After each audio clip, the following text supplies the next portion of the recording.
Right breaking చూస్తున్నాం. జనగాం జిల్లా దేవరుప్పల మండలం కేంద్రంలో ఉద్రిక్తత చోటు చేసుకుంది. పోలీసుల వలయంలో అక్కడి అంబేద్కర్ విగ్రహం చిక్కుకుంది. అంబేద్కర్ విగ్రహ ఆవిష్కరణకు వందలాది మంది పోలీసులు పహారా ఏర్పాటు చేశారు. అయితే విగ్రహ ఆవిష్కరణ కోసం ఇంతమంది పోలీసులు ఎందుకంటూ కుల సంఘాల నేతలు మండిపడుతున్నాయి. వెంటనే తప్పుకోవాలంటూ డిమాండ్ చేశారు. అటు విగ్రహావిష్కరణను మాజీ మంత్రి ఎర్రపల్లి దయాకర్ రావు చేయకూడదని పోలీసులు పట్టుబడుతున్నారు. కుల సంఘాలు, రాజకీయ పార్టీల నేతలు, కార్యకర్తలను పోలీసులు అడ్డుకుంటున్నారు. ఇదే అంశానికి సంబంధించి మరింత సమాచారాన్ని వరంగల్ నుంచి మా ప్రతినిధి కృష్ణ ఫోన్ లైన్ లో అందిస్తారు. కృష్ణ, చెప్పండి, ప్రస్తుతం అక్కడి పరిస్థితి ఎలా ఉంది? పరిస్థితి చూస్తుంటే ఉద్రిక్తంగా మారినట్లు తెలుస్తోంది. విగ్రహ ఆవిష్కరణ కార్యక్రమం జరుగుతుందా లేదా? థ్యాంక్ యూ సువర్ణ. ఇక్కడ చూసినట్టయితే ఇప్పుడు జనగామ జిల్లా దేవరుప్పల మండలంలో ఇక్కడ విద్యా వాతావరణం ఏర్పడినట్టు ఇక్కడ ఎటు చూసిన పోలీసుల మధ్య మన అంబేద్కర్ విగ్రహం చుట్టూ పోలీసులు భారీ బందోబస్తు ఏర్పాటు చూసినట్టయితే ఎల్ఎస్ఎస్, ఎంఆర్పిఎస్, డిఎల్ఎస్, ఎంపీఎస్ మొత్తం వర్గాలు వచ్చేసి మాజీ మంత్రి బీఆర్ఎస్ మాజీ మంత్రి ఎర్రబెల్లి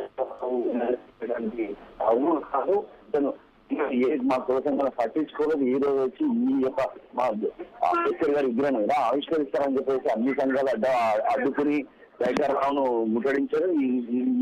ఈ వాతావరణంలో పోలీసులు కానీ పారామిలిటరీ బలగాలు చుట్టుముట్టి అంబేద్కర్ విగ్రహానికి రక్షణ కల్పిస్తున్నారు సువర్ణ.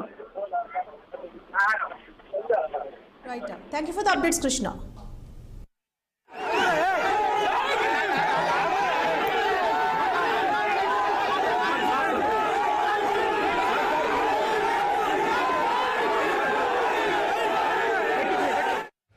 ఒత్తిడి చేసి నా చేత వేయొద్దని పట్టుదల, ఇంతకంటే ఘోరం కేసు లేదు.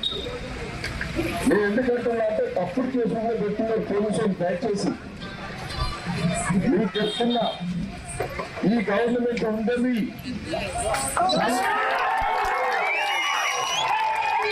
పరిస్థితి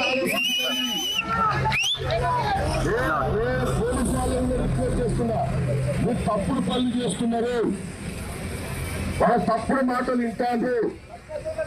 పోలీసు వాళ్ళంటే నాకు గౌరవం ఉన్నది, ఆ గౌరవాన్ని చెడగొట్టుకుంటారు. నేను పాలకుర్తి సిఐ గారిని కూడా రిక్వెస్ట్ చేస్తున్నా, ఈ దగ్గర మార్పు రావాలి. నువ్వు కాంగ్రెస్ ఏజెంట్ గా పనిచేస్తున్నావు.